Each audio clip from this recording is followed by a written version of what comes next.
Hello, good evening, and welcome to the Sunday Night Breakdown. Daniel Routledge with you. Unfortunately, Dave has had to step back from tonight's show due to his Twitter feed having been found contrary to our impartiality guidelines and being distinctly anti-government policy, verging on lefty lawyer, to be honest with you. I've asked Rowe and Achara. They've turned us down in solidarity. To be honest with you, I'm only here because I'm a staffer. So instead of the usual show, we'll be sharing plays without any commentary or analysis.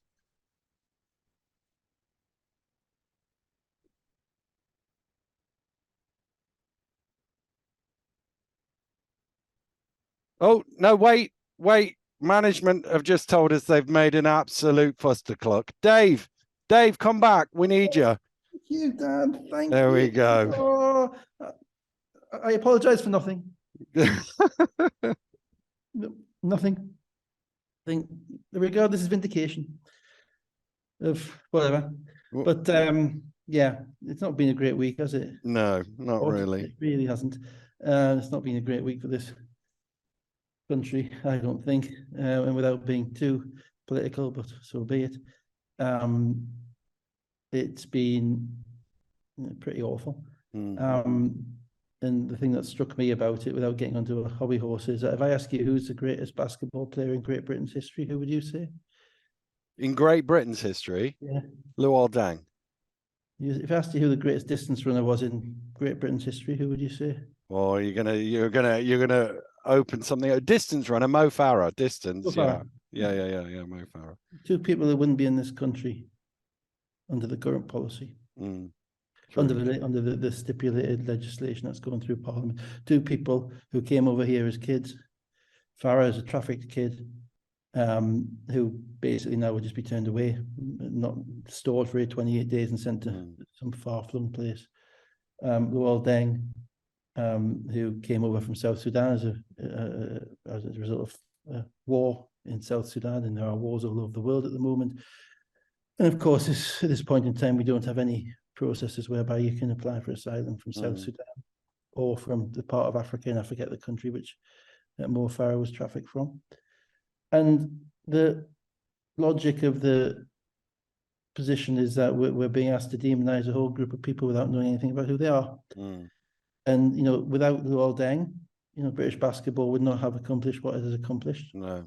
Wouldn't have had somebody there. Without Mo Farah, the British track and field, most likely the same. We had 90,000 people at the Olympic Stadium cheering him on. I happened to be watching GB capitulate to Australia that night, so I was here from outside. And we had 90,000 people cheering on and flying the flag about how British he was. And now, these people, these people who come across as vulnerable, the rest of them, it's an invasion, it's a swarm, it's horrific. So that's my two penneth, and it's sport related. Obviously, you said lefty lawyer. I'm quite proud of that. I thought you'd wear it as a badge. Yeah, but it's kind of more. I take it more view of common decency. And unfortunately, what they did to Lineker was when he hadn't basically broken any rules and arguably hadn't said anything which was incorrect, was disproportionate and discriminatory, because they don't do the same with people who say things that they like. So against that background, but the thing that gets me is, the aim is to sow division, the aim is to sow fear, the aim is to sow hatred, and the aim is, and it's quite inconvenient to remember people like Luol Deng and Mo Farah. And all the doctors, and that's just, and all the people who come out of, who come to this country because we've been bombing other countries, or been involved in bombing other countries, but because they have brown skin, somehow get demonized. When in fact they end up working in our health service. They end up treating our people. So that's the polemic over Dan. I'm sorry, we'll get to basketball, guys. We will get to basketball. I should have told you to fast forward that if you didn't want to hear it. It's too late now, so you've had to hear it. So probably any emails go to Mr. Routledge, who is the arbiter of what is appropriate and what will get made cancelled. Well, we'll see. Sorry, have you got anything to add to that, Dan? No. I mean, just echo that. I think it's sad that it's been used in this way, and quite laudable actually that so many people joined or walked alongside Gary Lineker and all of that. Of course, you've got a dog in the fight, haven't you, with him being from Leicester? Indeed, he was at the same game as me yesterday, enduring the same pain. So yes, indeed. Right, let's transition to what we're here for, which is to chat through some basketball. We'll start on Wednesday night. Slask Wroclaw 76, London Lions 83. I felt this was a game where London did just enough. Obviously, Slask have a new coach. They've got some new players. They played hard. They kept it close, but at no stage did I think they were going to win.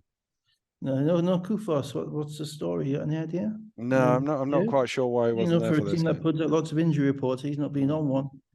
And obviously he's been deregistered from BBL. It may be they're just giving him a 3-week holiday, but unfortunately his Instagram isn't as good as Sam Decker, so you never quite find out precisely which beach he's sitting on. But it's a bit weird, You'd have thought that something would be announced. Even if it's fine, if you need a break, it's been a long season, play a lot of games. These games aren't the ones you got to get ready for. Just announce it, tell us. So without him, and then there was little to me that was particularly notable in this game. To be honest, I'm a bit Europeaned out with where they're at. There wasn't much of an event to it all. It's a long way for those guys to go. It sounds like a great gym, and credit to the London fans who went. Pat and Co, good job. Good job. It looked like a great venue, but in relation to the game itself, I suppose what was notable, maybe Comagum got some minutes in Europe. That's basically the first time he's had some minutes, which kind of shows his development and also shows their lack of depth without Kufos at the centre. In that way, best impresses. Nelson's obviously not playing. I did a little Google of a little look at London's shooting percentages, in the BBL. And obviously Herban's like ridiculous 54% from three. Best shoots 45% from three. And he's a guy you really got to guard. And at the beginning of the season, he was kind of an extra player. Yeah, he was. He's a bit part. He didn't quite know where. He was the first one as well when they ended up with 6 players. He was the first. But he was the first one to sit down, and yet he has actually made himself indispensable.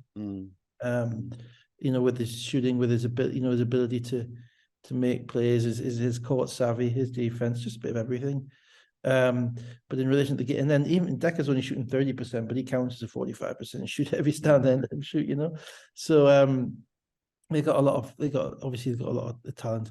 But the game itself, I watched the first 2 quarters and I came back. I couldn't, I had better things to do, to be honest, and came back to the rest of it a bit later on, because they're going to finish 6th or 7th, aren't they?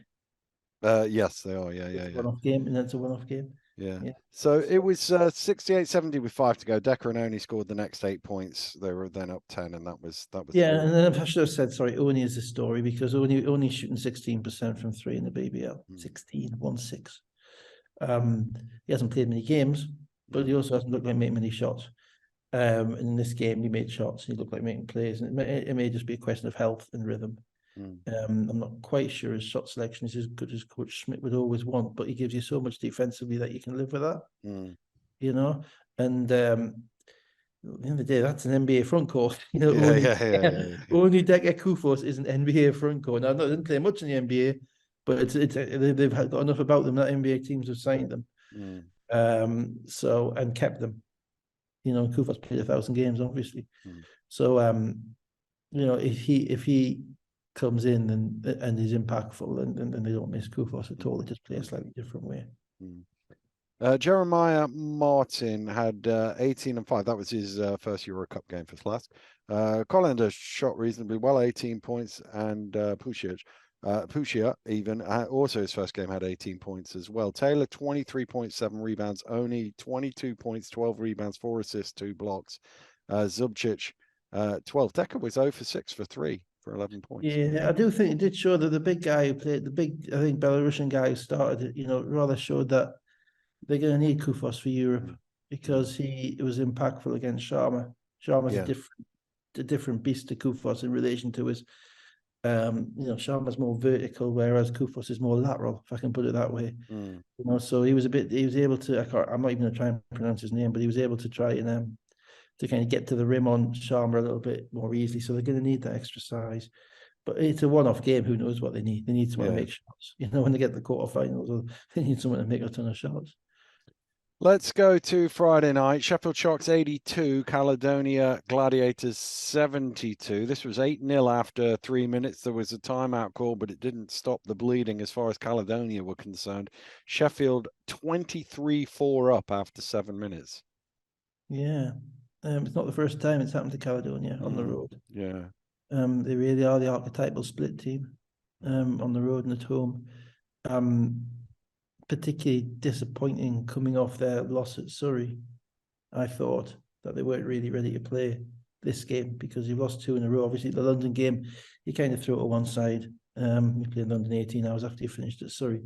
But the Surrey loss, they shouldn't have, you know, that would be a disappointing loss. And I expected them to be ready to play against Sheffield. And the first basically, they were taking turns the first 6 or 7 minutes, I thought. Your shot, my shot. It was like, okay, I missed one now. Okay, I'm going to take my shot. It's not a great shot. I'm not going to work to get a better shot. And offensively, I thought they were really. I'd say I was saying being ready to play doesn't mean that you're not on the court wanting to do your best. It just means that you're in the mindset whereby we're in a battle from the beginning of the game. And they got filleted by Sheffield early. Now Sheffield are obviously a new team as far as Caledonia are concerned because they're playing an entirely different way with a number of different players.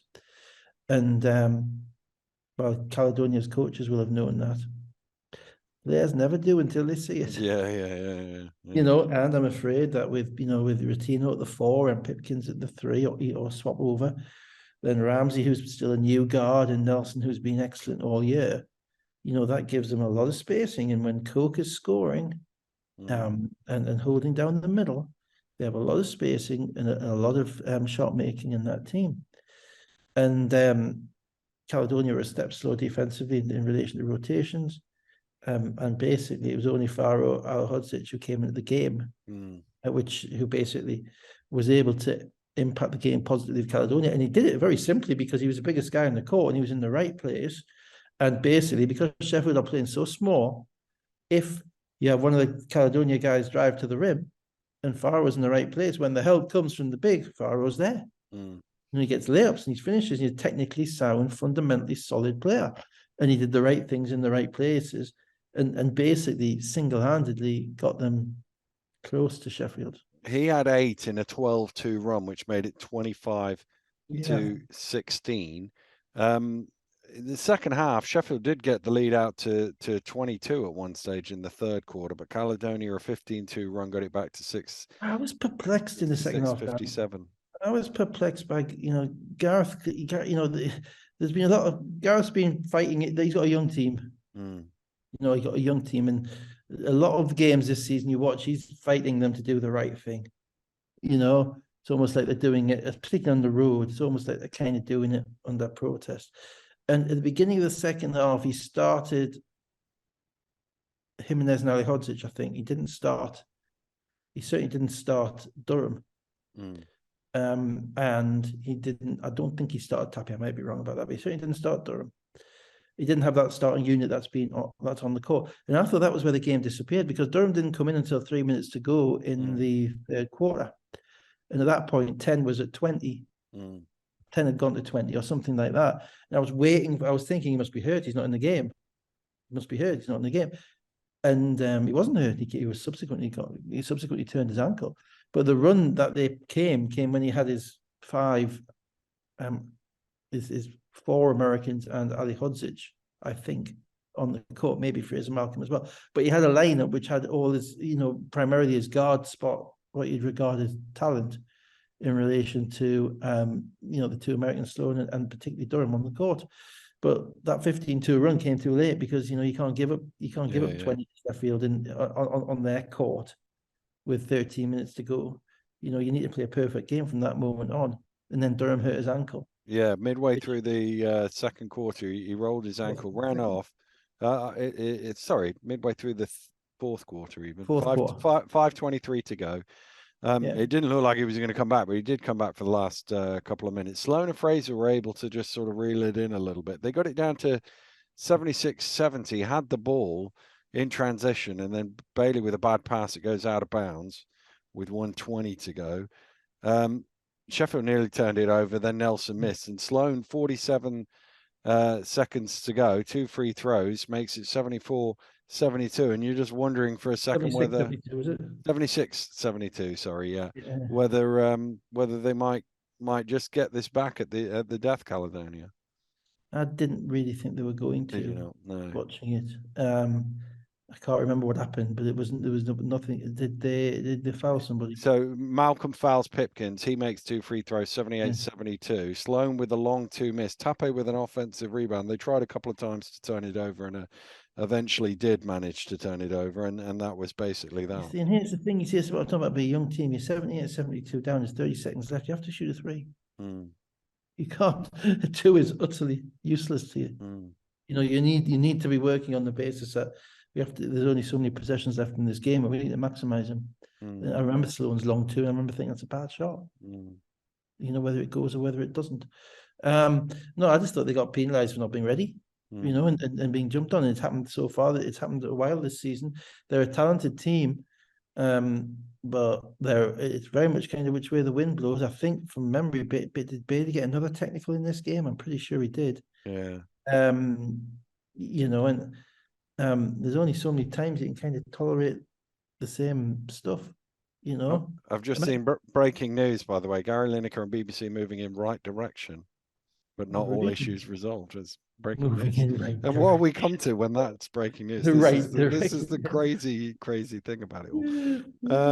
But anyway, because we've kind of missed what the whole point was, but there you go. So yeah, that was basically that. Nelson 19 points, 8 rebounds, 6 assists. Ramsey 17, Rotino 11. Bailey 17 points, 8 rebounds, 5 assists. Sloan 15 points and 6 assists. Ali Hodgetts 15. They were 3 of 12 from 3. Let's go to the Sky Sports game. Manchester Giants 76, London Lions 87. Kofi Joseph's in for his debut. No Luke Nelson, although he did an extensive pre-game warm-up. So that seems to be going in the right direction. Giants, the first 8 points of the game, they were really into it. They were physical defensively. They were fluent offensively, looking really good, I thought, Manchester. Yeah. London were in Poland 48 hours before. Yeah, they were. Not in the posh bit of Poland either, which means it must have been at least 2 flights to get them home. I think they went via Warsaw. Yeah. So that doesn't help. And obviously the game they lost to Sheffield earlier in the season was when they'd been on the road somewhere miles away as well on the Wednesday night, and they ended up on TV on the Friday. So you have kind of a lot of things running against London. You have the TV game, which is, you know, big for the crowd's full. You know, that they've done a good job filling the gym for the TV game. You've got the travel. You've got the fact that there's professional pride for London, but in reality, if they drop the game, it's not a disaster. And you have a couple of mercurially gifted players on the other team who, if you don't pay appropriate attention to, and I mean Fletcher and Williams, will beat you. Right? And for the first quarter and a half, that's exactly what happened. I mean, London were not ready to play, and Sam Decker basically said it in his interview at the end with you. I don't think they underestimated Manchester. I think I get the impression they're a little bit too professional for that. Yeah. But I do think that they were. It's the wrong team to come up against in that circumstance, because, you know, let's say Fletcher, Williams, and a few of the other guys can make shots. Okay, and if you don't lock in on them, and they didn't lock in on them quickly enough, and then size, talent, skill kind of won out. So Fletcher, you said he made a couple of threes. Giants were 26-8 up after 7 minutes. Into the second quarter, Josh Ward-Hibbett was really impactful. It might not show up in the stats, but what he did in the game was important for them. And it goes from 36-21 to 38-33 within 2 minutes. And you're thinking, oh, London are going to just reel them in here. But Dirk hit a couple of shots. They got it back to 10, and they were hanging on to the lead. They were. I mean, obviously, and Decker went full court at the end of the first quarter as well. Yeah, yeah. Slightly generous and one, I thought, but even so, dunked it. Yeah, they weren't. You're right about Ward Hibbert. He hasn't quite got the coach's trust in Europe. He's a bit of a tweener. I understand why when I look at the level of the guys that they've got. You know, do you play him as a 4 in Europe? He's a bit small. Do you play him as a 3? Well, you've got Decker and Herban and Oni. You know, you have not many minutes to go there.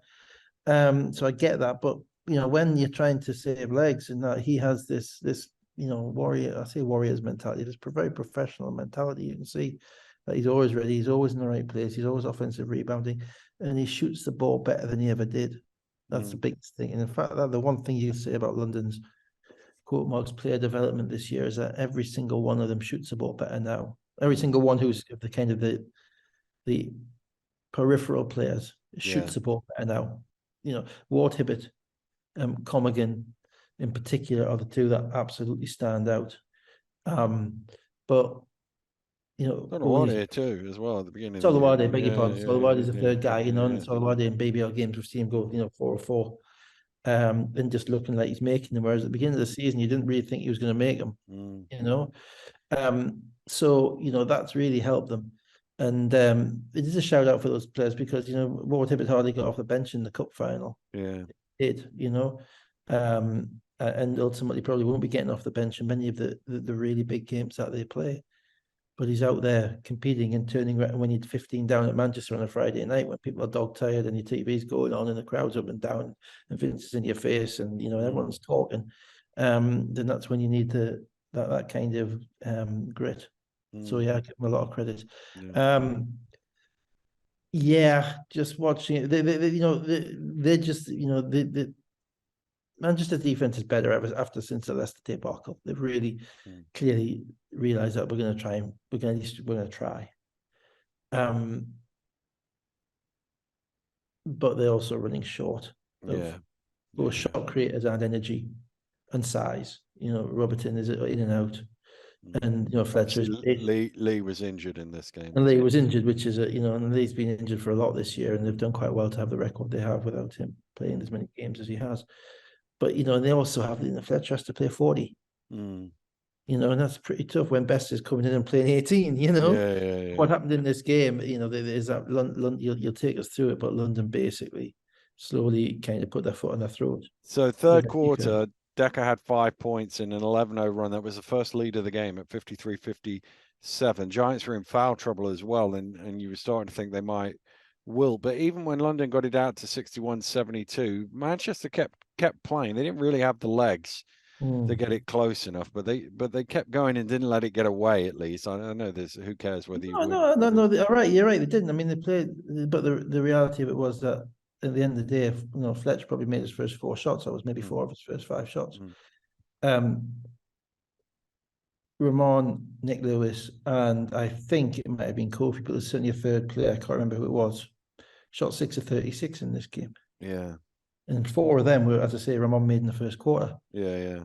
You know, which means the rest of the way, you know, because of A, fatigue, because of B, seeing multiple bodies, and because of C, the length of London, that totally shook them out of their shot making capabilities. And I have to say, the only way you're gonna beat London is if you drop 15 threes on them in a game, and they're good enough defensively to adjust to you making threes, to get up on you a little bit more and make you do something different. And that's very difficult with the size that they've got outstanding against them. So, you know, yeah, it's there's no weak link there. You know, it's a losable game, but the reality is that they won the last 3 quarters by 30. Yeah. You know, that's against a good team with talented players. Yeah. So Williams Sunday. Williams with 22, Green 15 points and 9 rebounds, Fletcher 14 points and 9 assists. They were 5 of 20 from 3, 36% from field goal range. Decker 20 points and 4 steals, Best 13, Sharma 6 of 6 for 12 points, Taylor 12.6 rebounds and 4 assists. They were 6 of 30 from 3 and 45% from from the Yeah, well, they missed a lot of shots in the first quarter. Manchester made a lot of shots in the first quarter. If you took those numbers from the last three quarters, I tell you, they would be different. Let's go to the game you were at, Dave. Newcastle Eagles 92, Leicester Riders 85. Still no Washington. Adekoya out injury. I think it's a foot injury that he has. And for the second time this year, Leicester stuck on the A1 on the way up. This game started, I think, 45 minutes late. So yeah, 40 minutes late. Yeah, but at least 40 minutes. they're moving in the right direction to quarter. Something which is current to us at the moment, just like the BBC and Gary Lineker. Indeed. This was a game which it took us back 6 years. It was like old school. I mean, except the two teams had basically Newcastle are fighting for 8th instead of 9th, and Leicester are fighting for 2nd instead of 3rd. So it's a bit different to when you're fighting for the top, But it was just like sports. It was like being back at Sports Central. We had, it was one of those kind of games where occasional BBL games like take on like the structure of an opera. It's just utterly kind of in 4 different acts and there's so many different things feeding into it. And it's not generally just the basketball on the court; it's all the other stuff that's going on, right? So you've got Leicester stuck on the M1 for 7 hours, right? So they come in the building at 7:30. They get there 35 minutes to warm up. They actually warm up through the introductions by agreement of everybody. You've got a full crowd, basically a full crowd, maybe 100 seats behind the basket, not used. You've got obviously Eagles loving that because they're selling more food and drink because the game's in tip till 10. Yeah. It's all about the secondary spend. That's what I thought. Secondary spend, absolutely. You've got a team in Newcastle who's actually playing all right but hasn't been able to win. You got a team in Leicester who is, as you said today on the commentary, actually very perspicaciously in a way that I was actually going to say tonight, it annoyed me. It's about the first time since about 2010 that at this point in the season they haven't been in to win the league. They haven't had a chance to win the league. I've been through the seasons in my head, and since I think probably 2010-11 with Mersey Tigers, that was probably the last season that they didn't have a shot at this point. Maybe 11-12 when we won the sweep. I can't remember where they were in the league then. But basically, it's 11 years. It's 11 years, and then you're dragging yourself up the motorway on that, and then you've got within 10 minutes of the game starting, you've got Aaron Menzies nearly destroying the backboard. Absolutely wonderful kind of BBL mentality. I mean, that could have gone horrendously wrong. So we have another 15-minute delay for that, which means we're going past 10 o'clock. And you have the kind of the archetypal underdog and home team comeback, which everybody loves in BBL, gets everything going. And then you add in probably, I would say, the most emotional at times and potentially confrontational coach in the league who's not going to let that go quietly. So every pantomime needs a villain. So there's Rob's quite happy to play at that because he's looking after his team. Right. So you've got that as well, and then you've got we had the security guard in behind the Leicester bench, like we used to do at Sports Central and all this stuff just to make sure everything is right.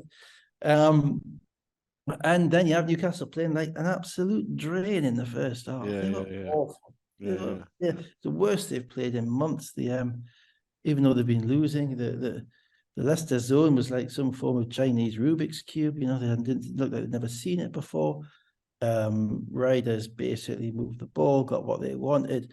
You got Blake Bowman making 4 threes in a row. And the wind, it was dire. I'll be honest. So from the bit where Menzies dunked it, Leicester scored 10 in a row to go 14-23 ahead, and then Bowman's threes in the second quarter had them out to 19-35 in front, and they were 30 points up just before halftime. 20. God, I'm having a mare today, aren't I? Yeah. They ought to get me to take a step back. 20 points up just before halftime, but Cohen hit a 3 on the buzzer to make it 17. And then interestingly, I can't remember exactly when it was I looked at it, but we were obviously in a break or something, and we were looking at the scores in the other game. And at some point in the third quarter, I looked at the stats for this, and Jamel Kennedy had taken no shots and was minus 16 in about 10 minutes. And he ends up with what did he end up with? 14 points, and he was a +5 at the end. Actually, was one him and Ubiaro actually bright spots in the first half. French started them off, but him and Ubiaro are really quite good in the first half. Even though he's a minus 16, you could see there was something in his step. It was a weird one. Leicester were on edge the whole night, right? And what I mean by that is, there's in fact, organizations, teams, team groups, they're all products of routine. You need routine in what you do, and when you don't have that routine, you're uneasy. As a coach, you're uneasy. You've got things that you can't control. You don't know precisely what's going on. And it's probably one of the more hostile environments in the league in relation to the closeness of the fans to the court and the amount of people in there. Yeah. And the gap, and as somebody who sat in front of that first row, the gap between you and the first row is nil. It's minimal. Yeah, it's basically nil. So you put that into the picture, and I thought I don't think they handled it great. I'll be honest. We've been through that a few times when Newcastle, we get there late, and the biggest thing we always tried to do was to try and keep everything as normal as possible, and keep it away from the players. And I thought it didn't help for Rob that the very first play of the game, the table screwed up a call because the ball was tipped out in the front court and they put 20 seconds on the shot clock. And then Ian McDonald, I'll give Ian the ref credit here. He was the only one that I didn't see it, but he was but 6 seconds in, he realised that actually there shouldn't be 24, it should have been 14. That means Leicester suddenly got 8 seconds to run it off it. So that kind of immediately fed into Rob's kind of what's going on here. This is all everything is going out of my control. I must confess that was one of those things, and I did think about it at the time, because I always think it's harsh on a team when the clock is wrong, through a mistake by the table, to then stop the game and change it. I know it doesn't really matter on the first play of the game. It is. Change it, and you sort of go, well, hang on a minute. We looked at the clock and we saw what we saw, and we were doing what we were doing as a result of what we saw, and now we change it. It seems a bit. Yeah, it's entirely, but they can't. Yeah, I don't know what the solution is, but there isn't a solution, because the second they can't unplay those seconds. I assume, and then all they can do is do it. Now, Rob was in. You could see Rob was in a frame of mind whereby he didn't need much to get him up for the game, if I can put it that way, to kind of impact the paranoia, etc. Everyone's out to get me. Well, woe is me, woe is us, But I thought the problem with that, was that some of Leicester's players were a bit out of character in this game. Jackson was ticking the whole game, and he's not a guy who plays particularly well when he's ticking, from my perspective. He is a silent killer. Nelson Henry was just a little bit frustrated. Menzies ended up getting fouled out on a technical. Let's come to that for a second.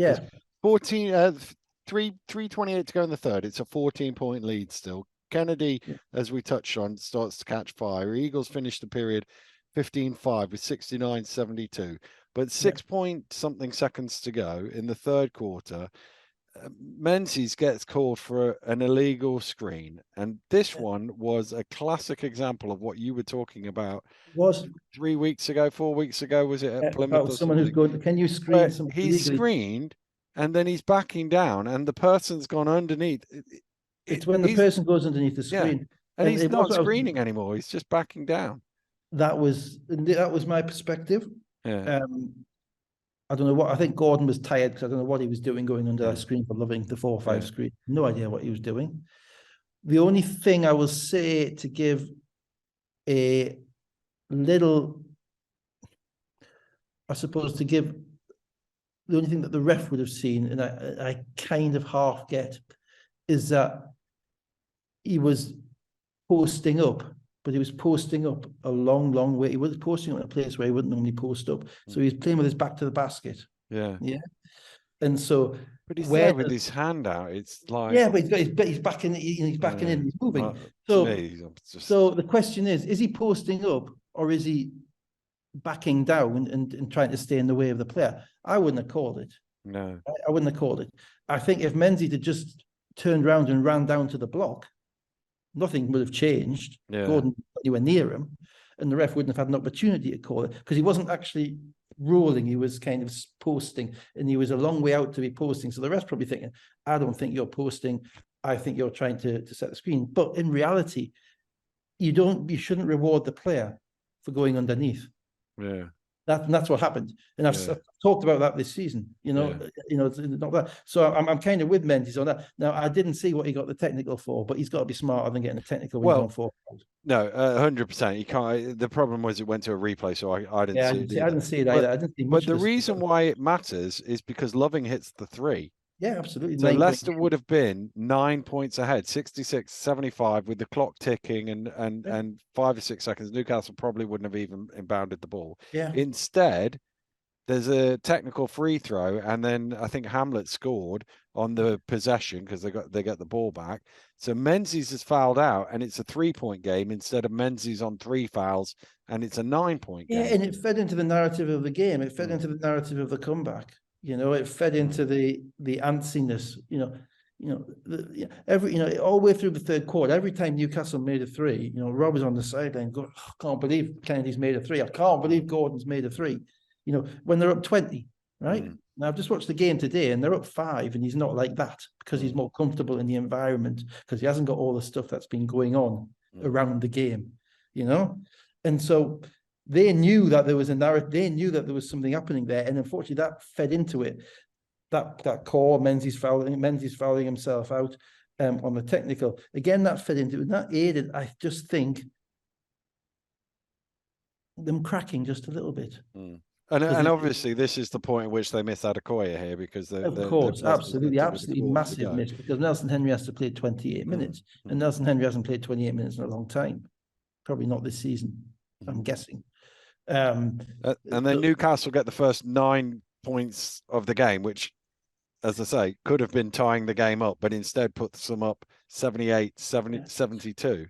Yeah, and they were flying. I mean, defensively they were flying. Johnson got a steal, and Kennedy got a steal. Look, in the second half, Newcastle's defense on Leicester was really, really good because they were flying out at 3-point shooters. French and basically the fourth quarter, French and Defoe basically held down the paint. So there was very few second shots for Leicester, but they were flying out at the shooters in a way which they weren't doing, for instance, today in the other game. So that impacted them, and then they could be able to get traps on the baseline, get steals, go the other way, and get going. It just Leicester's bench in the fourth quarter around that time. They kind of fizzled. Love fizzled out. Love wasn't really connected to it. Again, probably the first time he's ever had to drive 7 hours and play within half an hour of coming into a game, He's also probably, I'm guessing he's probably thinking he came in to be the starter and he's not the starter. Then, Bowman didn't play that much and Nelson Henry had to play the whole fourth quarter and there's no Adekoya to help them, just to help settle them. So offensively, they really struggled. The one thing was Loving was a -26 in this game, and the advantage that Newcastle had with Defoe, and because Gordon didn't play the whole fourth quarter, it was Defoe, and Defoe had the best 19-minute 0.1 rebound game you would ever see, because with Defoe and French, they're both relatively mobile, big guys defensively. So they could toggle between Nelson, Henry, and Loving, and they could prevent Loving from getting any looks, basically, and made him shoot some tough shots. And at that point, and Leicester just couldn't score, and then Newcastle, they're still not a great, they score in runs, but there are times when their offense fizzles. And it happened in this game as well. So Jackson got it back to 78-77. Newcastle then scored 10 in a row to 88-77. And then Eagles tried their best to give it away in the final 90 seconds. It's they fouled brutal. on a 3, took a rushed layup and missed, gave up 2 open threes, an 8-second violation. And Leicester got it down to 89-85 and the ball. But then Jackson's 3-pointer fell short, and that was... Well, a couple of things, really. One, I mean, they did pull it out. At no point did I think they'd won. At no point. Right? I was just seeing too much.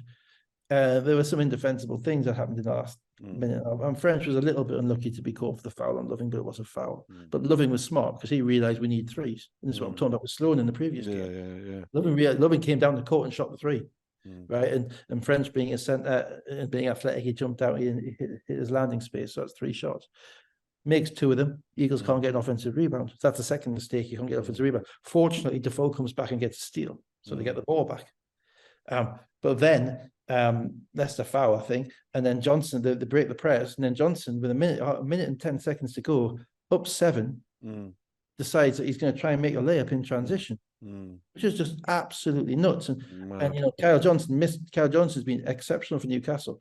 He missed 2 foul shots at the end of the game last week, which is fine. That happens, right? I can live with that. I cannot live with him shooting that ball. When you had Darius in the corner, throw it to, recycle it out. You put a shot out with 40 seconds to go. You're up 7. The game is done. Yeah.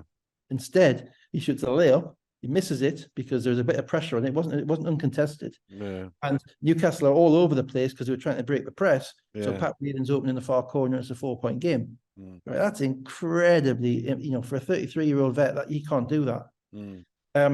He then, as you say, it's a 4-point game. And then Hamlet basically fails to get the ball over half court, stopping a step before half court and throws it to Cohen with 16 on shot clock. Well, what do you do? Well, that's a poor play from Hamlet, not realizing he has to get the ball over half court by either the pass or the dribble, which gave Leicester a further look. And that was when I say Jackson was ticking, because Jackson's shot was a really bad shot. He caught the ball off one pass. There was 30 seconds to go in the game. They're down by 4. They've got momentum. And I know it was a bad shot because Rob looked at him, and Rob, you didn't see it on the camera, but Rob gave it the why. And it was a bad. It was 3 or 4 feet outside the 3-point line, and he was ticking the whole game. There was a bit of bounce. There was one where him and Cohen bounced into each other. There was a bit more kind of stuff going on, and that, for me, that's not Jackson. So that was weird. And and basically they bailed Newcastle out at that point. That shot bailed Newcastle out, because if they run something and get something good, then if it becomes a one-shot game, that game is on. Right, given the histories of the teams.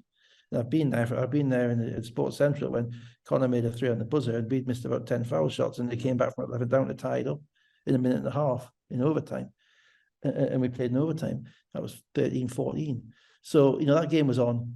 And, the effort from Newcastle in the second half defensively was exceptional. Yeah, they scored, and Gordon made 3s and Kennedy made 3s, and you wouldn't expect them, though perhaps those shots to go in. But it was a defensive effort, getting out the shooters, manning the paint. French was exceptional again in holding down the paint. And 19 points, 12 rebounds, 5 blocks, 5 assists, 4 blocks, 3 steals. I mean, those are numbers which you won't have very often in your spreadsheet. Not so much the 19-12, but the 5-4 and the 3. To get to a 5 times 3 or a 5 times 4 or a 5 times 5 game is pretty exceptional.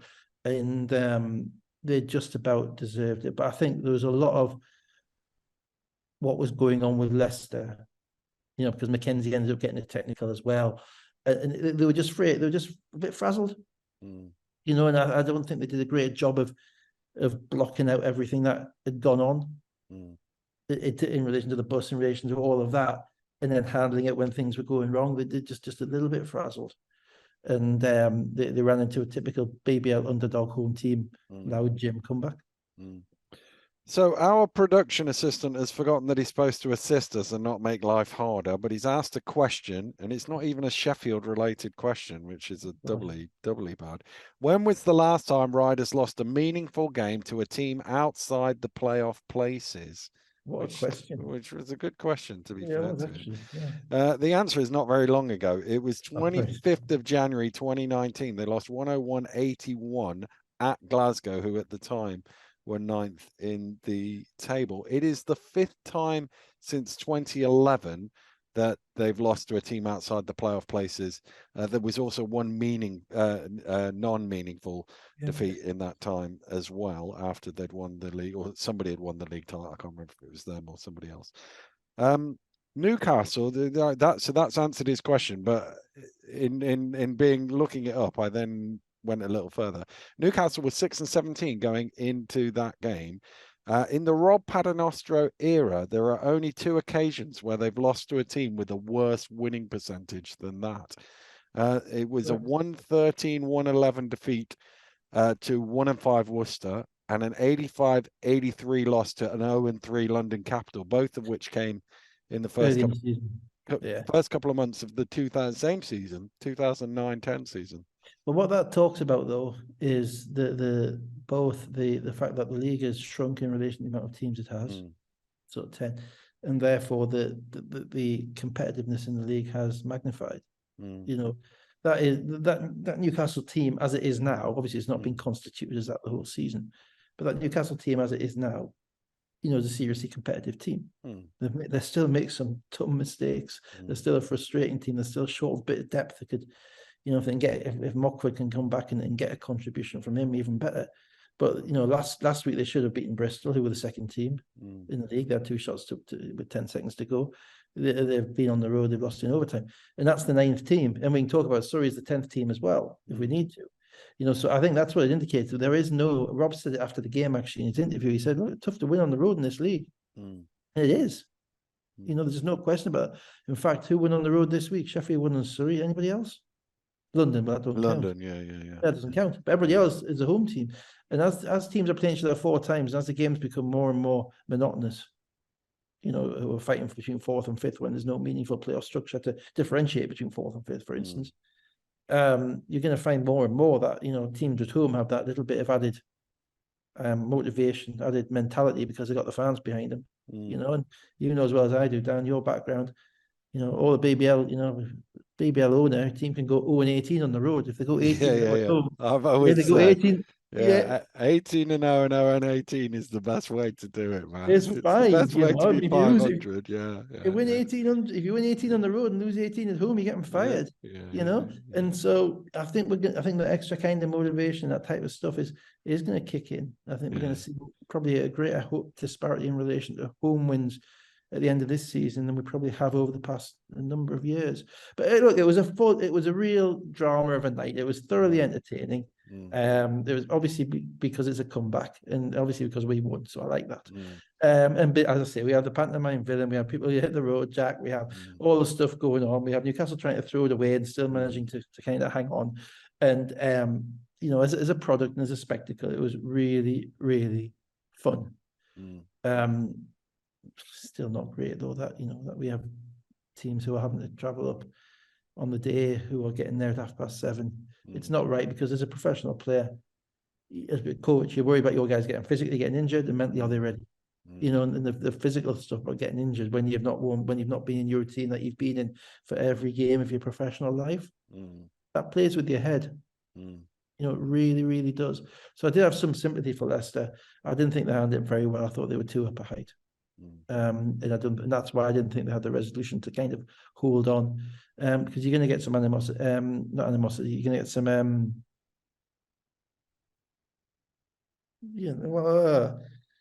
difficulties. What's the word for difficulties? Begin with A. God, my brain is gone. You're going to get some difficulties on the road. Things are going to happen. You have to fight adversity. Sorry, Dan. You have to fight through adversity. You get agitation, but yes. Yeah, you have to get adversity on the road, and I don't think they did a great job of fighting through it. But you know, but then again, you know, it's a tough league. It is. You gave French numbers, but we'll give them again. 19 points, 12 rebounds, 5 assists, 4 blocks, 3 steals. Hamlet, 14 points and 8 assists. Kennedy, 14 points. As I say, finished +5, having been -16 at one stage before he'd taken a shot. So 4 of 6, and actually halfway through the time as well. So Jackson, 18 points. Mackenzie, 13 points, and 8 assists. Bowman, 4 of 5, shooting for 12 points. It was the starters that were in the minuses, and bench that was in the pluses in the old plus-minus for Leicester. Let's go to Saturday. Surrey Scorchers 67, Sheffield Sharks 70. Not much scoring going on early on, but then Wang got things going. Martin and Steele hitting threes as well, and Surrey got out to a 9-point lead. Yeah, a bit disappointed with Sheffield's start, if I'm honest. That offensively they really didn't play with the pace and the space that they had on the Friday night. It did strike me though that this is a competitive league because Surrey were competitive. This is ultimately the two teams with the new coaches. Lloyd Gardner and Mark Stewart are good coaches, right? They've got a history of demonstrating that they are good coaches, that they've won, and that they've been successful. And there's one thing coaching a team that's winning, but it's another thing coaching a team which is really looking towards the end of the season, thinking, "Where am I going to be? What am I going to be doing in May?" And to keep them that kind of pride up and keep that kind of mentality there and keep them playing. And it's not always been that way. You know that. You've seen teams. Yeah. You've seen teams over the years, fine well, who have down tools in February and March. Yeah. And again, the classic was at the arena. It was a TV game I did. Derby Storm, Kip Stone, and Cephas Bunton and Cephas Bunton and co. Yes, just for those who don't know, Derby had to. It was a Northern Conference game. Newcastle were out of the playoffs, but Steady Baker, who was playing for us and made about 6 threes. And Derby had to win to get into 4th place to get into the playoffs. And I thought Newcastle played wonderfully that day. And it was only about 2 weeks later I found out that Derby players had booked their flights home before.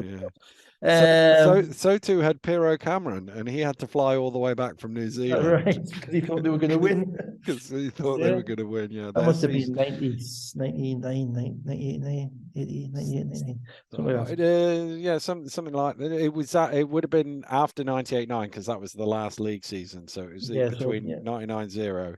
It's probably 99-0 because I had Robbie Pears doing the colour commentator, who was obviously super hyped about making the playoffs. I think it was his first year as coach or something, but also knew the costs of the club of having to fly Piero back from New Zealand because Cheshire's season had finished the week before.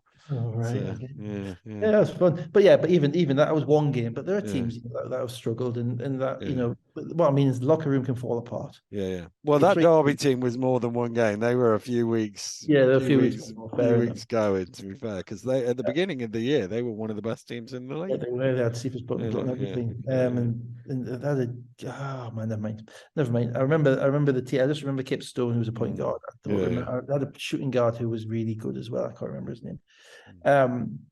But keeping that locker room going when you're 3-23 or when you're 16 is not easy. And Surrey came out and played really hard and made some threes. But the shots Surrey were getting were exponentially more difficult than the shots Sheffield were getting. Sheffield's spacing and ball movement ultimately was better. And Sheffield basically won this game because Bennett Cook was able to score inside, and neither Shackham Johnson or Boban Jack Domney was able to score inside because Sheffield couldn't make a shot really. They really shoot the ball well.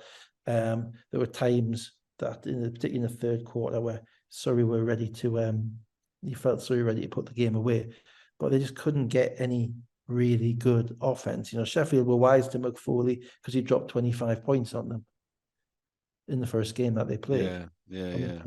So he was there, and outside of Darian Evans, thank you very much. The Derby guard, I remember him. Yes, absolutely. Yes, he was 99-0. Old guy, good. Kip Stone, Darian Evans. So Surrey had a chance to put the game away in the third quarter, but didn't. Yeah, so just run it through. Sorry, I got distracted by looking up random Derby players from 25 years ago. Sharks got it back to 2. Wang and Teo again got them back to 32-22. Pattern was set, really. Surrey up 8-10. Sheffield would pull it back. Into the fourth quarter, Cook dominating inside. Sheffield go 8-0 to lead 59-64.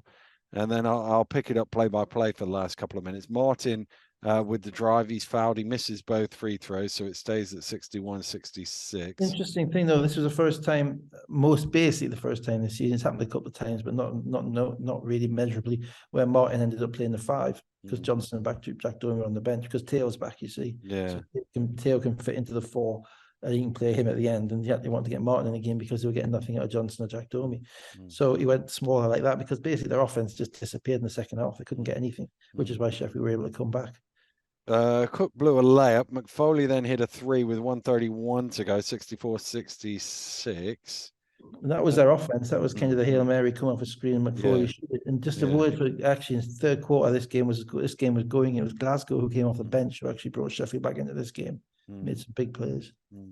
Big offense. 1:15 to go. Nelson blocked. It was knocked away from Cook, out of bounds. Surrey ball. Timeout, no advance. 54.5 seconds to go. McFoley step back 3. And Surrey are ahead 67. That was a bad play by Sheffield because they switched Cook. They got a fairly easy switch on with Cook on him.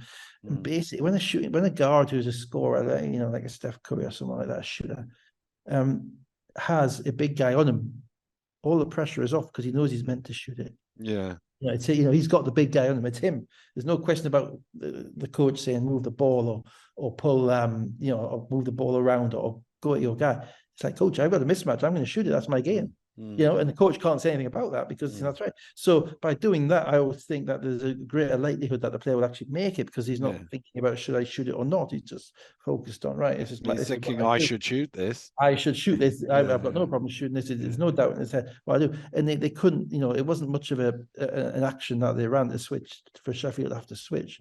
At that point, if I'm Gordon McFoley, I'm sticking on his hip.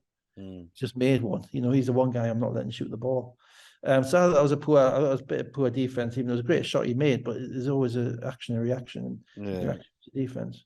Timeout, no advance. 29.7 seconds to go. Ramsey missed a 3. Wang and Ogundengbi kind of got in each other's way and deflected the rebound to Pipkins, who catches it at the elbow, knocks it down 67-68. And that's the play that won the game.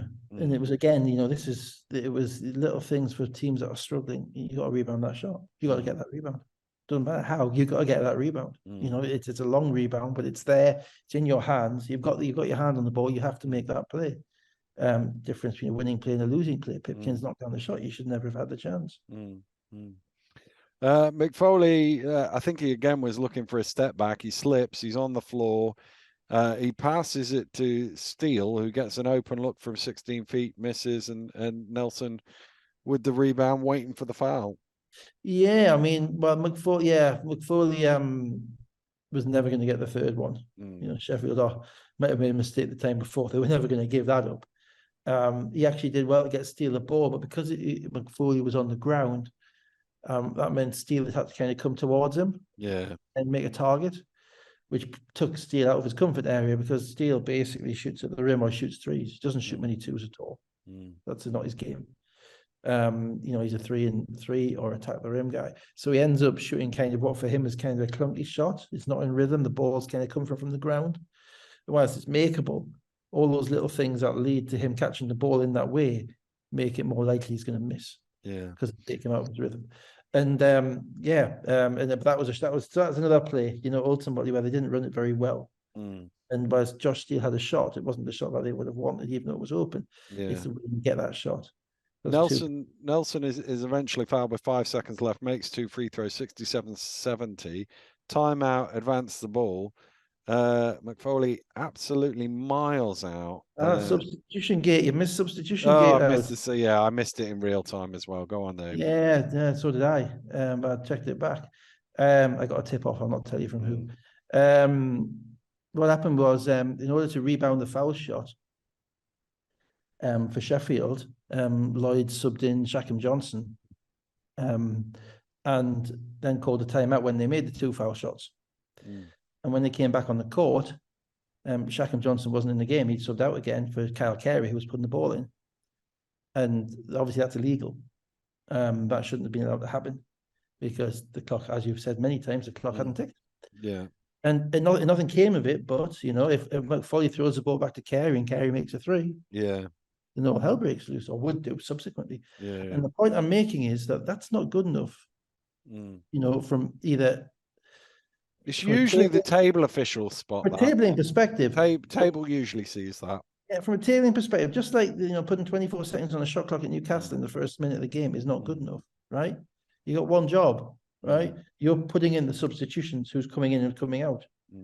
Around the end of a game, when someone comes in to shoot foul shots and a timeout is called, that should be the only thing on your mind. Was he make sure he comes back out? Right? That should be the only thing on your mind, because there's nothing else to really worry about. You know? And for that not to happen, for no one to pick that up, and it's not for the coaches, that's the table, isn't good. You know, this is where we have to improve. I don't know who it was, and I certainly don't want to kill anybody. But you know, I hear regularly on things I'm told, oh, it's a team of 8 officials, all of that stuff. Well, 8 officials, come on, one of you's got to find it. Yeah. You know, so yeah. What did you make of the shot? I made of the shot that I was surprised that they didn't run something for Steele like they did last time against Plymouth. I thought he settled, but they did need a 3. But no, I mean you have whilst you need a 3, that doesn't mean you've got to run back towards the half court. Now the problem with McFawley is that because he's small, in order to get his shot off, he needs to create space. And in order to create, it's not like Antonio Williams at Plymouth last year, who was able to dribble into it and rise up. Right. McFawley is a guy who is basically dancing and waiting to get a mismatch where there's not enough space. And as soon as the space is there for him to shoot it, he's going to shoot it. Well, they're pressing up on him as they should be, because he gets a 3. So the only way he can get a shot off is to do that. But I think I would have probably thought about using him as a decoy, because you've got Teo, or maybe even see if you can draw 2 guys to him and throw it back to Carey, or you've got Teo in the game. You've got Wang in the game as well, who's made a few earlier on. I just thought it was a kind of a shot that you get from a guy who's playing his 4th game there. Yeah. You know, which he was. I thought he's too far out. I think it was, but that was, as I say, he's not going to get a good look because he doesn't, because he shoots set shots. The way he shoots it and he's good at it. But getting a shot off over traffic is tough. And maybe they just don't know his game well enough at this point in time to know what he can and can't do. But it was a good win for Sheffield, because winning back to back is tough. Winning on the road is tough. In Surrey in particular is tough. They didn't play particularly well in that game, Sheffield. They played far better on the Friday night. And they've still got some stuff to work through as well. But you can see they have the beginnings of some cohesion, which is important. And it gives them a puncher's chance in the playoffs, albeit they're probably looking at Leicester or Bristol at this point, I would have thought. It gives them a puncher's chance, but they get a run going. Who knows? So Wang, 21 points. He was 6 of 8 shooting in the first half, 1 of 5 in the second half. Only scored 2 points in the second half. 7 rebounds. McFawley, 19 points, 5 of 16 shooting, 3 of 11 for 3. As a team, they were 12 of 29 from 3. So everybody else was 9 for 18. Pipkins, 22 and 6. So he made 2 at the end, which is always what you think of, wasn't it? Glasgow, 12 points and 5 assists, and Nichols, 11. So he had 3 2-point field goals at halftime in this game. They really could not score the ball inside at all. And that's part of that is kind of Miss Sheffield's defense, but part of that is they just didn't have the other than, I think, Wang in transition. They just didn't have the ability to score the ball at the rim. So let's come to today's game. And my full disclosure is I was obviously at Leicester, Newcastle doing the commentary. And then I had to take my son back to college. So I've seen not a great deal of the other 3 games today. So we'll be leaning heavily. I watched them on fast forward at YouTube. I always watch them one at a time. So I've tried to glean something. There's not that much. I feel like I saw enough of Plymouth City Patriots against London Lions. It finished 51-102. They were the thick end of 20 points up when I turned it off. I turned it off time, just so everything was. Plymouth struggling to score. London weren't really that fluid earlier on. It was 8:15 after 8 minutes, but the start of the second quarter, Herban 3, 2 from Best, and they were up 10-30 after 2 minutes, and it was at that point that you're going, I'm not sure Plymouth are going to get to 50 here. Yeah, well, Plymouth have got 2 new guys to fit in as well, which doesn't help. And they just got size disadvantage everywhere. Of the shots that they made in the first quarter, one was a ridiculous Richarlison turnaround on the baseline. Then there was a foul shot. There was a Jules Dangakodo 18-foot pull-up, and maybe Passan got another one in off a Dusha screen and roll, and that was literally it. They weren't getting. Gadsden maybe made a foul shot. Just weren't getting anything. Didn't have. And what I will say about London is that I thought they were. You judge a team at the beginning by their defense. And like just as bad as Caledonia's defense was at Sheffield in the first 5 minutes, I thought London's defense was pretty much locked in. I thought it was exceptional. And the shots are always going to start falling because it's a wear you down thing. And that's not an easy place to go on a Sunday. They've played on the Wednesday, they've played on the Friday, then they've got to go down to Plymouth on the Sunday. And when I say it's not an easy place, the floor is hard. It's dark, the crowd is into it. And they just came out and methodically and meticulously dissected them. Yeah, dissected them. And it's not, and to be blunt, it wasn't a fair fight. And I didn't watch the second half. I was too busy watching I moved on to Leicester Newcastle because I didn't think there was anything in the game for jeopardy on it. Yeah. So it's all you can say is, the last time they played down there, obviously Plymouth were a little bit different in personnel, but it was a 5-point game with 8 minutes to go, or less. This game they weren't going to let it get anywhere near close, and they were really good. Yeah.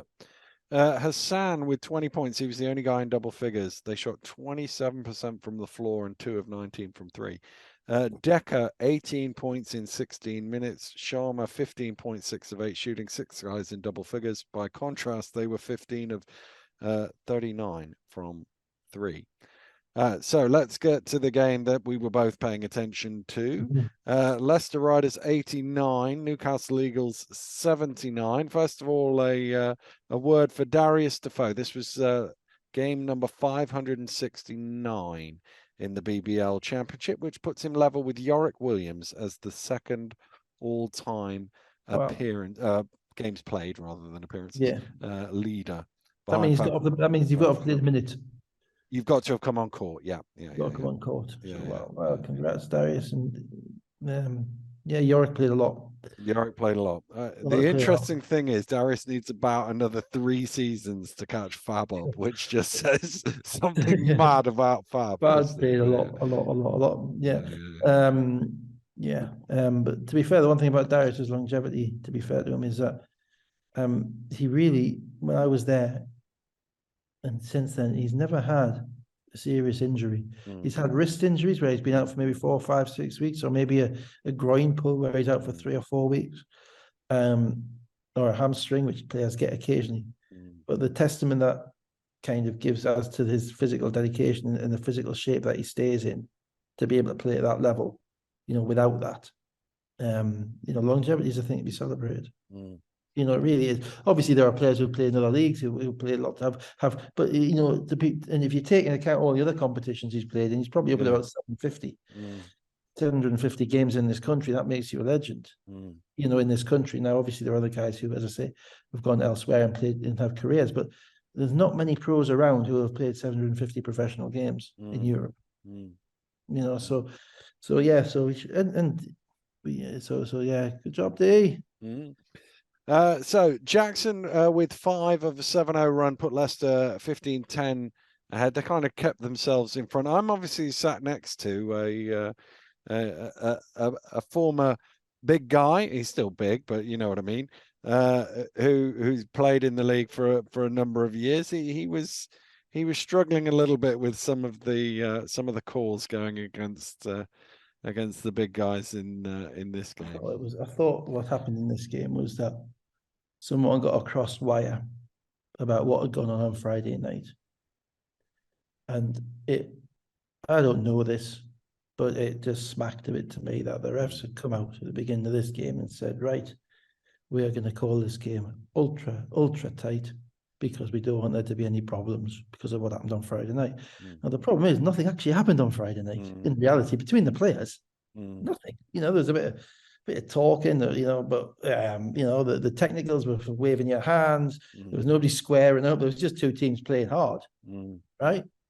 But instead, we got a game, a first quarter, which was basically butchered by the whistles. I mean, Menzies got 2 calls for basically nothing.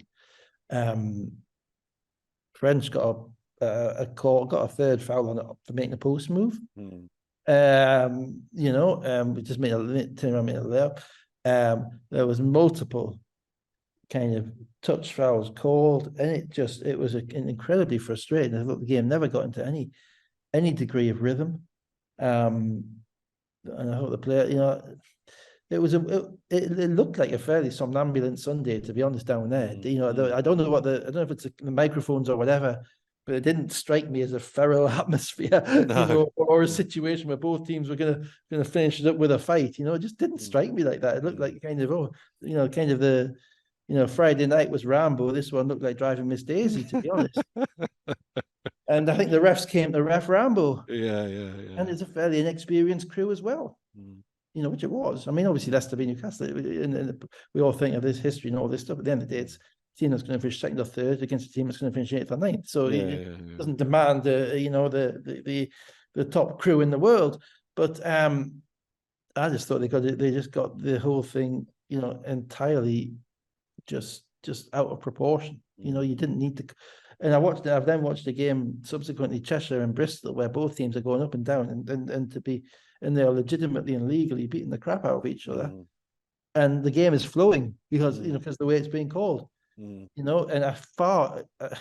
I enjoyed the Bristol Cheshire game as a neutral. Obviously, I'm not a neutral, but as a interested observer, I enjoyed that game, watching it in the flow of that game far more than I enjoyed the flow of the Leicester Newcastle game. So I'm afraid not great, guys. I think you brought a false concern into that game. And I would suggest that in future, just ref what's in front of you, not what you think might happen. So of course, it's not great when you've got 2 games in 2 nights in 48 hours. So I've got to say, and I suppose if they'd let it blow up and it had fights, and I'd be sitting here saying, you should have known what was going on. But you've got to give, you have to let a game breathe, whether it's the first game or the second game, because we're going to have this in the playoffs. You've got to let the game breathe. And as I say, there was more than just the 2 on Menzies and the 1 on French. There was a few more kind of calls whereby Rowe was like, ooh, and I was like, you may be right, Anthony. There was a few where I was just like, what we doing here? Basically. So Leicester got it to 10, and it looked like staying there. And then last 44 seconds of the first half, Cohen gets a 4-point play and a 3, and it's 41-38 at half time. Yeah, well, Cohen's he's kind of been. Firstly, I thought it was a pretty tepid game, to be honest. I mean, I don't think the teams were playing hard, but I didn't see certainly Newcastle defensively were nowhere near what they were on Friday night in the second half. Leicester were methodical and got the ball where they wanted to and got the shots that they wanted and basically knocked them down. The thing with Cohen is feast or famine. Cohen should shoot the ball more, but he's a little bit like Teddy was last year, Teddy Okafor. He doesn't, there's times he turns down shots, which is bad because he's a good shooter.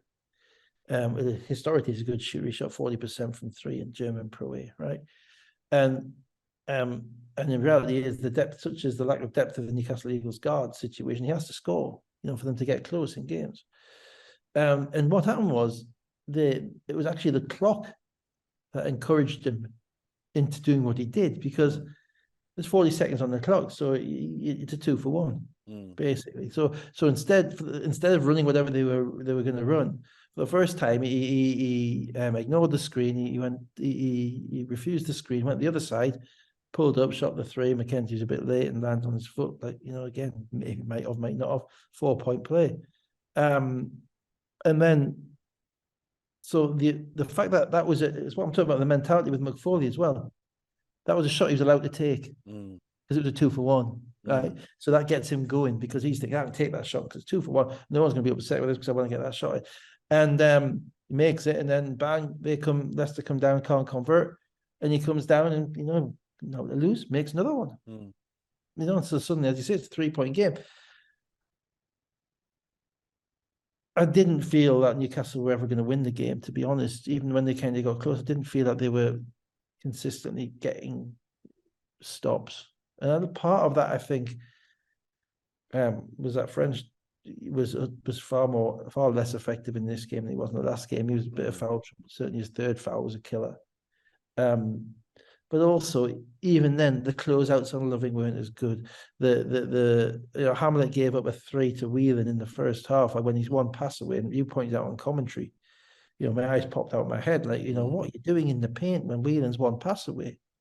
And there was more of that going on. So the third quarter kind of continued as it did. Nelson Henry keeping Leicester ahead, and then there's an unsportsmanlike on Cohen midway through the third quarter, which was pretty baffling, to be honest with you. Yeah, well, you said it at the time, to be fair, on the commentary. Yeah. So it's not a question of what happened later that makes it baffling. Yeah. But fundamentally, what happened was Cohen was behind Nelson Henry in the post, and Cohen didn't fancy his chances. Right? Sensible, right? So Cohen thought, I'm going to take a foul, right? I'm pretty sure that's what happened. He may have been going, if I get a steal, great. But otherwise, I'm going to take a foul. If I get a steal, great. If I don't care if I get a foul. So he reached in and he hit Nelson Henry on the wrist, and the referee called nothing. And then he reached in again, a little bit closer to the ball, the second time, and hit him again. Which I think you said in the commentary got a tiny part of the ball. It was clearly a foul. Now you tell me under what criteria that's an unsportsmanlike foul. My only assumption on it, and as I say, I don't think it's an unsportsmanlike foul. I know you don't. My only assumption is that because he's gone at it twice, it's sort of like it goes back to the old intentional foul. Well, it does, but here's the thing, Dan, right? But that isn't the rule. Here's the thing, Dan. The first one wasn't a foul because the refs didn't call it. You can't use the first one to say that we're going to give you a sports like the second one, because if you call the first one, you wouldn't have to. I hear what you're saying, but it's a logically deficient and defunct argument. It just doesn't work. All you can do is call what you see in relation to the foul that you call. Forget what's gone on before. The foul that you call doesn't meet the criteria for unsportsmanlike. And the foul that they called was one which actually he reached in the most minimally offensive way, if I can put it that way, and tapped him on the wrist, tapped a little bit of the ball. You certainly couldn't say that he didn't make a play on the ball. I could certainly say that he didn't care if he did or not, but that doesn't meet the criteria for unsportsmanlike. And so I'm afraid and we've seen this creeping in over the last few weeks. It's referees getting busy, getting involved in stuff they don't need to get involved in, making calls that they don't need to make because they're being, as I said before, interventionist referees, right? And that did not need an intervention. That's what I'm sending. If I'm in the NBA, I'm sending to the league office saying, what criteria? What are we using here? How are we doing that? In every game you've commentated in Europe this year, that would be a smart foul. Yeah. And not one of them would that be an unsportsmanlike. It doesn't fit any of the criteria. So that I'm afraid, guys, that's you making assumptions and judgments. If you think he's fouled him deliberately, because he's done it twice. Well, he didn't call the first one, so you can't say that. Call the first one, then he doesn't have to do the second one. Then it's just nonsense. So that would be, because actually the first one looked worse than the second. The first one was worse. And it wasn't called. So it's just a nonsense. So anyway, Jackson pushes. At this point, Cohen's making threes every time down the court as well. So Jackson makes it 60-52. Then Cohen hits 8 in a row to tie it at 60-60. He basically went from 0 points with 45 seconds to go in the second quarter to 20 with a minute to go in the third. Yeah, he got 20 points in 9 minutes. Yeah, and this is a guy who hasn't. There's games this year he shot the ball 4 times. Yeah. And you're thinking, this team needs you to score. You go out and look for your shot.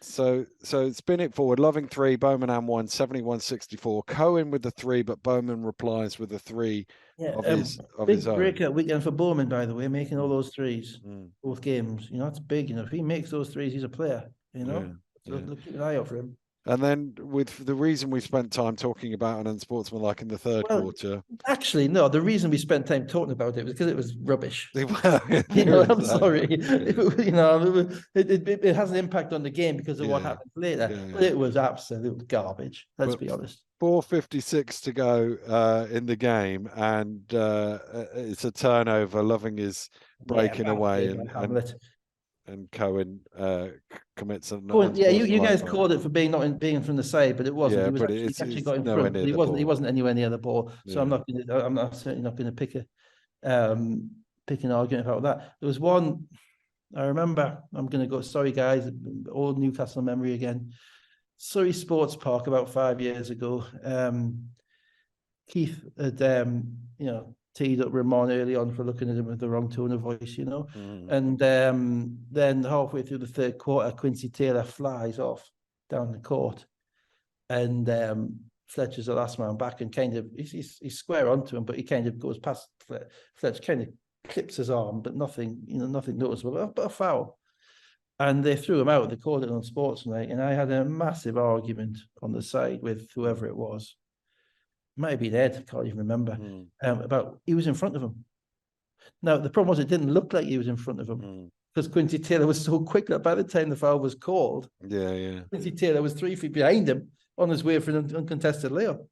But at the time of the contact, he was actually in front of him. And that's what Cohen was in this. He had the right thing by getting back in front of him and the wrong thing by grabbing him instead of reaching for the ball, basically. So, it's his own, that's a dumb play. He gave the ref a chance to make that call.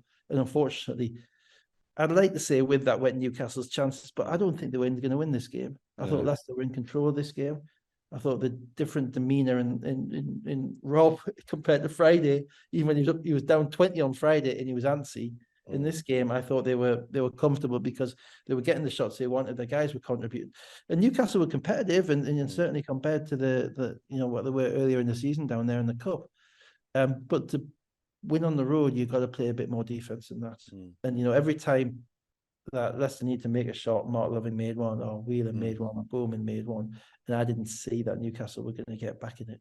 Yeah, and Loving then hit back-to-back threes to make sure they didn't. Yeah, and you can't give that shot. They didn't give that shot up on Friday night. Yeah. On Friday night, they were out there a step quicker, and Loving's having to fake, dribble to his left, shoots fallaways, all that type of stuff. And it's a game of small margins, and those small margins made the difference. And part of it, I think, might have been certainly a little bit of fatigue for Newcastle. Kyle Johnson played a lot of minutes both games, and he's 33. French was limited on minutes. Obviously, they've got quite an old team in relation to and not a deep bench at this point in time. But the defensive energy wasn't there. Leicester were pretty good. They were what you'd expect on that court. We've said all this about Leicester, but Leicester are still missing Connor. Right? Adekoya, he's going to help you in spot minutes when you need him. He's a great kind of break the glass in times of emergency type of player to have. Connor is a pivotal point. We've kind of forgotten about him because he hasn't played for a while. He's pivotal to the success of that team. He always has been, certainly for the past 5 or 6 years. And missing him, it really kind of takes a 45% 3-point shooter out of you, and the guy who's going to play defense all the way up the court and change the game.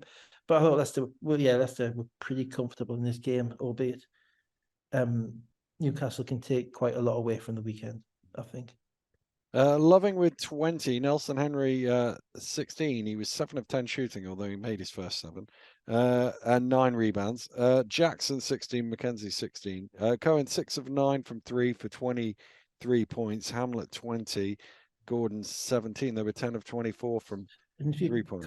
You compare French's numbers on Friday to Nelson Henry's, and then Nelson Henry's numbers today to French. Yeah, there's the game. Yeah, it is. Yeah. So let's go to Glasgow. Caledonia 92, Manchester Giants 83. This is the one game I haven't seen anything of. Jimenez starts, Durham off the bench. Sloan hitting threes. Gladiators out to 15-9 lead, and they were 9 ahead inside the first quarter. Yeah, that is a game you've seen 100 times this season. Yeah, it is. I watched it.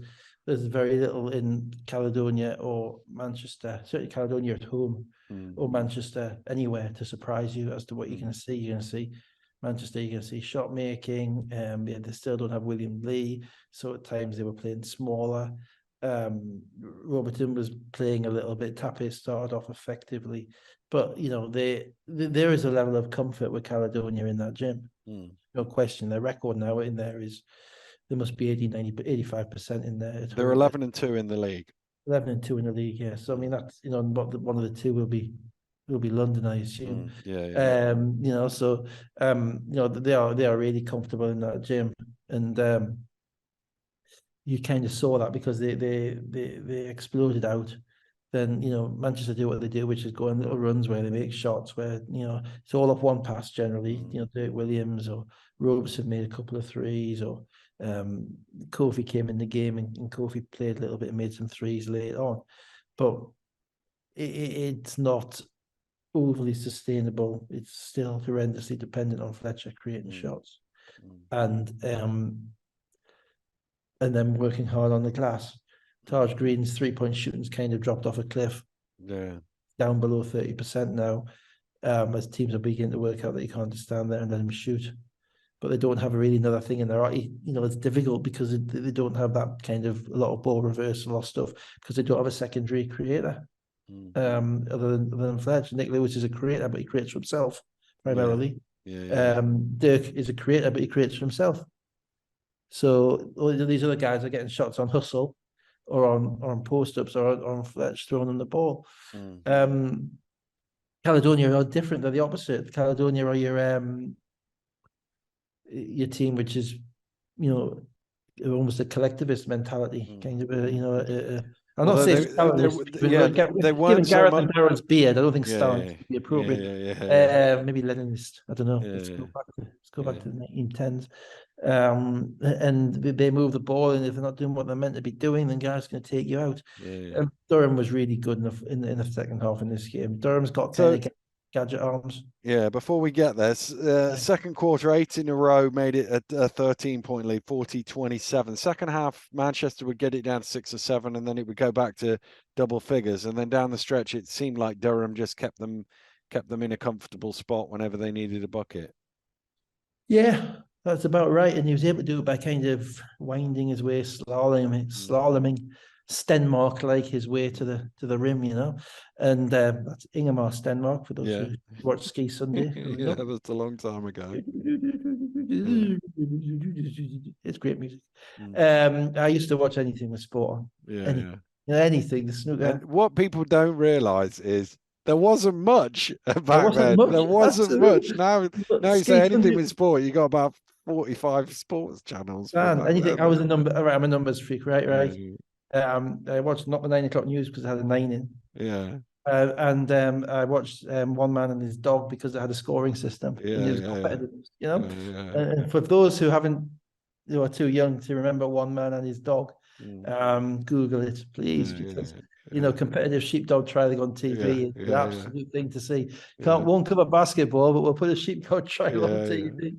They have to have a farming quarter, I think, but probably if the Tories if you put that on now, the Tories would probably take the presenter off if he complained about lack of subsidies from Europe.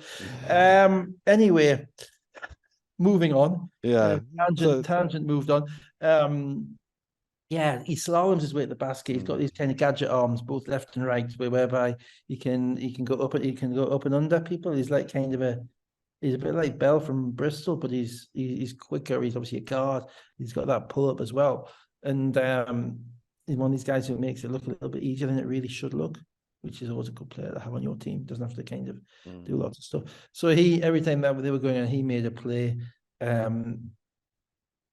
Ali Hodzic is helping them because he's not the most efficient offensive player, but he's always in the right place and he does the right things. You know, so he's not necessarily a guy you're going to give the ball to and say, go get us 20, which is like what they had with Ali Fraser. But with him and Tappy, Ali Hodzic is kind of a really, you know, he doesn't make dumb decisions. No. That I can see. And Manchester they just don't quite, you know, they have enough. And in particular, if Nick Lewis doesn't score, then it's tough for them because they, you know, Robertson, they do what they do, but they're not quite good enough defensively. They're not quite deep enough, and there's so much pressure on Fletcher. Yeah. Without Lee, in particular. Without Lee. With Lee, with Lee, you put 20 points on the score. Because they're going to get 3 or 4 of those threes. They're going to get a couple of those blocks, get a bit more transition, that type of thing, and it might end up being 95, 94. We don't know. But with Lee, without Lee, they're in the 80s. Yeah, you know, that's probably not going to get it done for them. Yeah. Durham 8 of 13 shooting 22 points, Bailey 16, Sloan 16, Dirk Williams 5 of 12 from 3 for 27 points, Robertson 8 of 10 shooting 19.7 rebounds, Fletcher 2 of 10 but 11 points. I give Robertson a lot of credit this season because, you know, he came in as a guy who didn't think could shoot and didn't think really, you know, he's a good defensive player, he plays hard, all that stuff, but he's actually expanded his game and he's playing better as the season goes on, and that's not easy because Green's kind of fallen off a little bit, you know, and guys who are in the first season generally do fall off a little bit, and Robertson is kind of the opposite, so I give him some credit.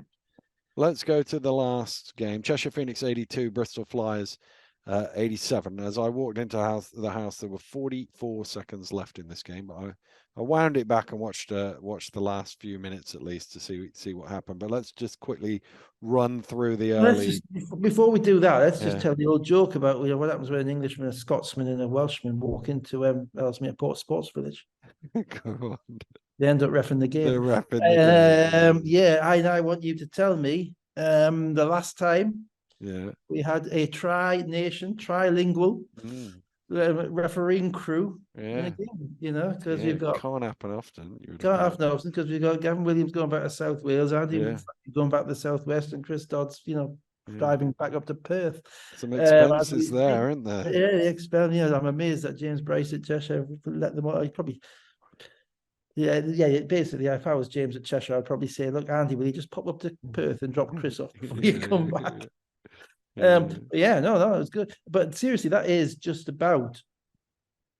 It's pretty close. There's a lot of experience there. It's about the most experienced crew. I mean, there's a few guys down south, Keith, obviously, who've probably been around a little bit longer than Gavin Williams, but no one's been longer than Andy Thackeray. And Chris Dodds was definitely the arena in those games against Derby that you talked about 25 years ago. You know, so we have an enormous amount of experience there. And actually, I'm going to give them and before you start, I'm going to give them a ton of credit because I actually enjoyed watching the physicality of this game.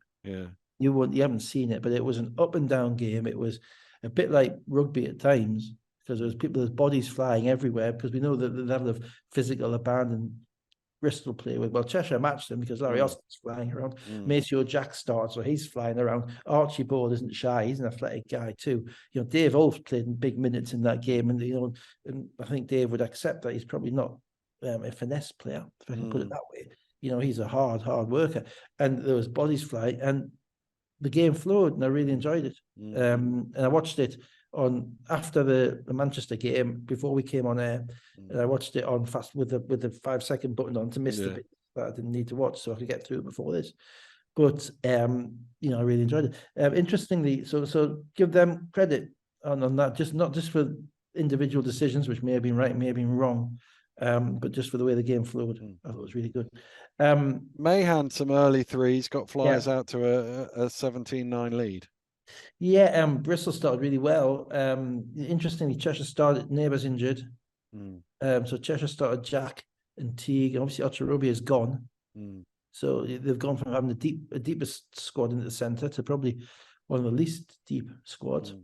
But Bristol started really well. Delpesh was going down the middle and rolling and dunking, and they're getting the ball to him in the post and scoring. And then Mahan had one of his games where he's on, you know, and so he's just popping up to the top and shoots the ball remarkably effortlessly. You know, he can be 1 of 12 or he can be 8 of 12, but shoots the ball the same way, and he was making shots. And Cheshire were just basically struggling they were like most teams, they were struggling to deal with Bristol's physicality. You know, really, and the speed that Bristol play at. I didn't see Samuels play for Bristol in this game, but Watson Gale came in as well. And what happened was Bristol had a drought, and that's what got Cheshire back in the game. So 4 minutes to go in the second quarter, 27-39 Bristol led, and then Cheshire had a 16-6 finish to the first half to make it a 2-point game, 41-43. Mid-third quarter, it's 48 points apiece, and then it was the Knicks' turn to have a drought. They made one field goal in the last 6 minutes of the third quarter, and if you take into account the King 3 and the Smith dunk at the start of the fourth quarter, it went out to 52-64 in favor of the Flyers. Yeah, it was interesting because firstly, they lost.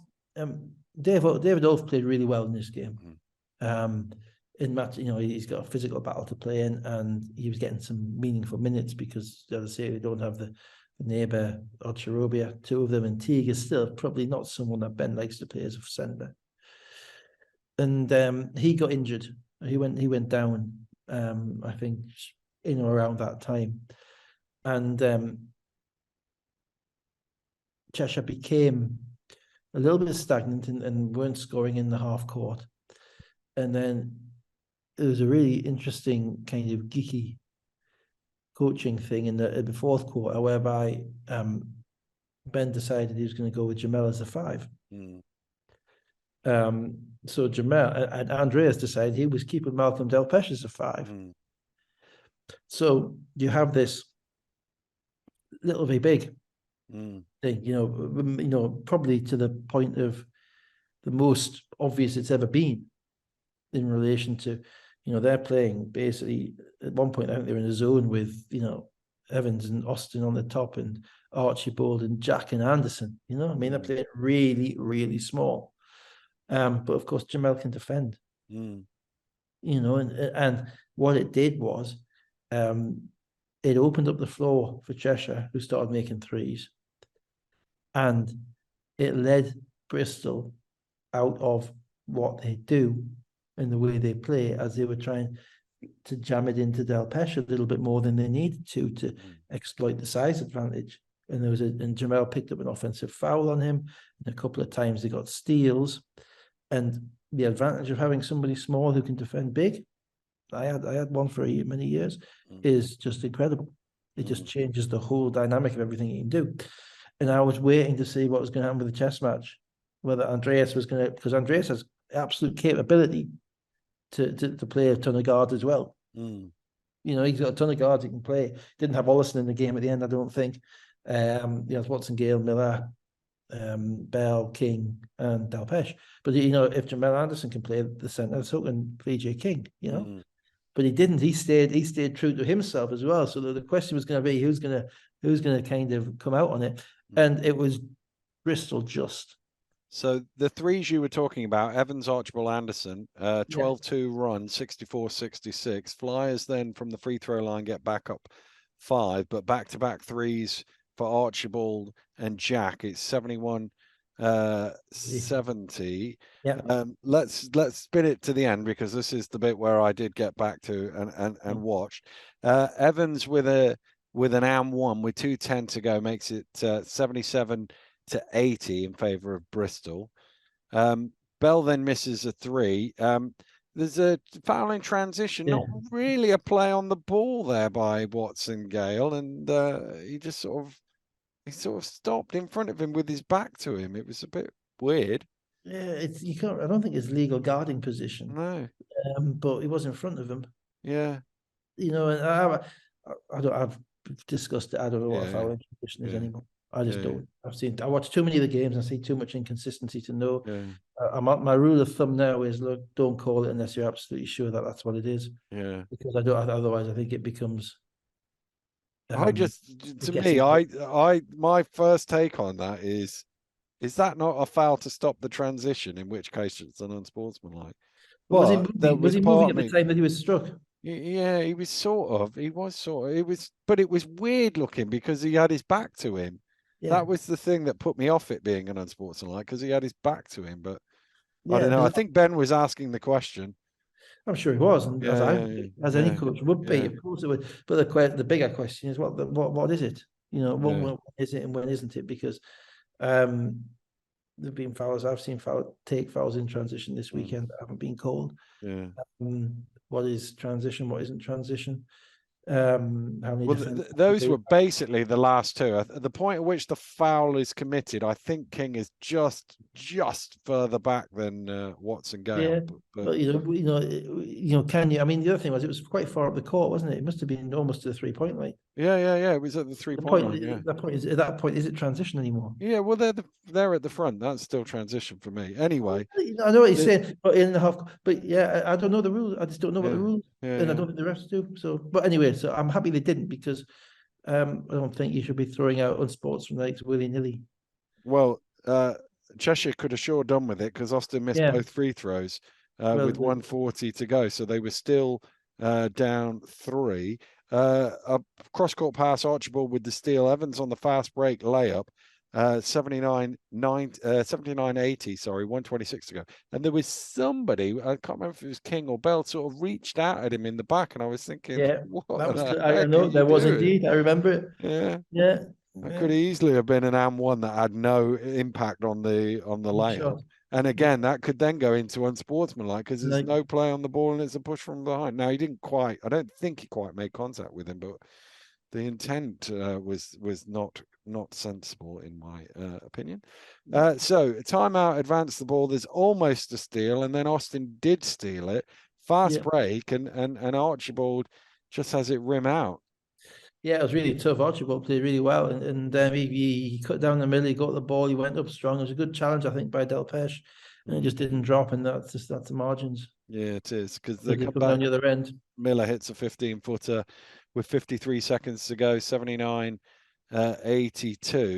Timeout advanced the ball. Jack in the corner. I don't think it was a great shot. I think it was King closing him out, and it was an air ball. Shot. It was an awful shot. It was a shot which almost like, as soon as I catch it, I'm shooting. It doesn't matter where he is. Jack's a good shooter from the corner, So I know why he wanted to shoot it, but you've still got, you got to get a basket. Yeah.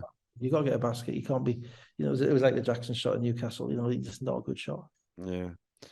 So Miller's then fouled. He goes 1 for 2 from the line. Now it's a 2-shot game, 79-83. Evans got a decent look for 3. Didn't go in. Archibald gets an offensive rebound. Anderson gets a decent look for 3, and he airballs it, and then Flyers just win the game from the free throw line. Well, it was one of those games whereby you live by in the last 10 minutes because the lineup they're playing, because he wasn't in the game. Ocherobia isn't in the game. Neighbour isn't in the game. Oaf isn't in the game. So he's basically playing 5 guards and forwards.